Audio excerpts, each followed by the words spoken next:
तंहिंजे करे असां पंहिंजे जीवन खे सही राह ते हलायूं।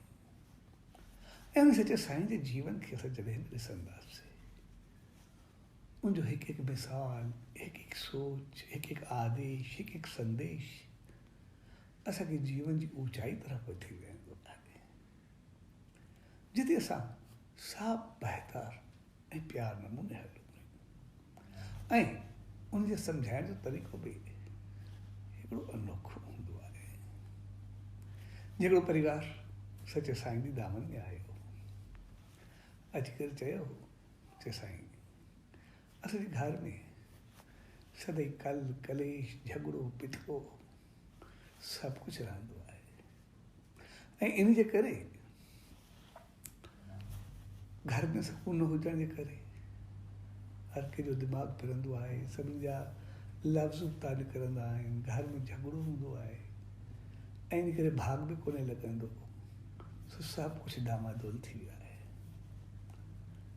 ऐं हर कंहिं पंहिंजूं पंहिंजूं शिकायतूं ॾियणु शुरू कयूं। कंहिं हिकु ते हयूं, कंहिं ॿिए ते हयूं, कंहिं हीअं चयो हीअं हलंदो आहे, लेडीज़ पंहिंजी जॻह ते, जेंट्स पंहिंजी जॻह ते, ॿार पंहिंजी जॻह ते। तॾहिं साईं जन मुस्कुरायो ऐं चयो तव्हां ॿियो कुझु बि न कयो, तव्हां सिर्फ़ु हिकिड़ो कमु कयो, जॾहिं रोटी तयारु कयो घर में, और तूं जॾहिं बि लेडीज़ तयारु कर खाधो तयारु कर, त उन वक़्तु मालिक जो नेम, ध्यानु, सिमरन, भॼन कोई न कोई हुजे।